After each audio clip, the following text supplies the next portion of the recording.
So growing up in Vietnam, did you always know that you were going to become a priest?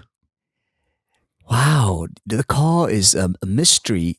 But I remember even at a very young age, in first grade, going to mass as a kid. I was so fascinated at the priest vestment. He's always wear those big vestment in different colors. So Yes. I thought to myself, I want to become a priest. I want to wear one of those. So I couldn't wait to be a priest, even in my first grade. Uh-huh. I went home and little kid, I took my dad sweatshirt, which is very long, so it looked like an Alp. I put Okay. the sweatshirt on, and I took the blankets, put a blanket outside as a chasuble, and I celebrated mass. And I even had parishioners. So, Who were your parishioners? So the way I did it was I saved my lunch money, Okay. and I bought kind of like the red drink, like the Kool-Aid, Okay. the red like Kool-Aid drink, and then I buy these peanut butter waffle, and I invite my friends to come over to see my mass, and they get to drink the free Kool-Aid and peanut butter waffles and and that's how I build my little parish. We usually have about 3 to 4 parishioners at camp just for that.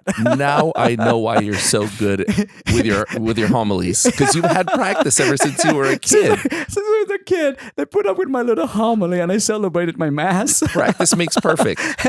How old were you at that So that in point? first grade, I started doing that, and even all the way through elementary, and in middle school, because we have our school was near a cemetery, and in Vietnam, the way they build a cemetery, they build like a block of stone up. So my best friend and I, after school, we go to the cemetery, so that it looked like an altar, and he and I would. I would celebrate mass, and he'll be the lector and the altar server. So since I was you had your own little deacon that's right. as well. That is amazing. Since I was a little kid, I always wanted to be a priest, and that goes all the way. In fact, Dad and Mom loved having priests in the house. So they were so welcoming to priests that my home was known as a motel for religious. Because every time a priest or sisters that travel, that goes by, they can always come to my parents' house, and they would find my parents they'd be very honored to have them. And my parents would prepare the best. Like we grew up without a lot of means. So, but every time there's a priest or sisters visiting the house, they would have chicken on the table, meat, and then good food. So I always pray for priests and sisters to come. Because you know the good food's coming. I want some fried chicken. Can you send some priests and sisters?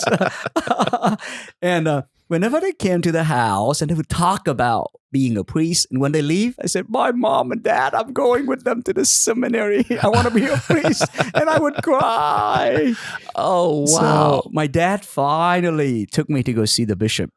How old were you at that point? At that time, I was probably about 10 years old. Okay. I remember going to the bishop's office. Do you remember his name?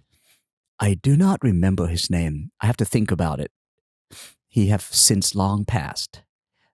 But it was scary. In Vietnam, when you see a bishop, you don't see a bishop all the time. Really? When you see a bishop, it was like going to see the Pope or going to heaven to see God. It was a big deal, especially for a little kid.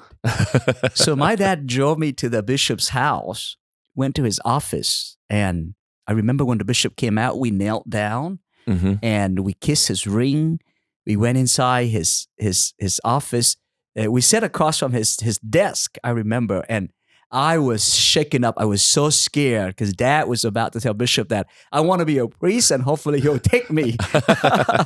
So I was sitting there, and I remember Dad say, Bishop, my little son here has been celebrating Mass at home. This is scary. I hope he's not committing a sin by blasphemy or something like that. Because we've been celebrating a lot of Masses at home with the Kool-Aid and the peanut butter or waffles. And he said, Your Eminence, Your Excellency, what do we do? When can he join the seminary? And I was holding my breath, like, you can take me right now. I don't need to go home with my dad. And Bishop said, the situation right now in Vietnam is so bad. And given your case, working in the Air Force and being in prison after the war, your son would not be able to join the seminary. At the time, you had to be approved by the local government to join the seminary and approved to be ordained. So the bishop said, there is no way your son could join the seminary. So this was well after the war was over. That's right. So he said that you should find a way for him to leave the country. That's the only way. You could become a priest. I could become a priest. Okay. And I was heartbroken because, what are we going to do? How are we going to leave? Yeah, that seems like an impossible task. That was an impossible task. And I remember when we left that office, my dad was riding me back on the moped coming home. I was so heartbroken. Oh. But I started dreaming about leaving Vietnam and finding a way to go. Yeah.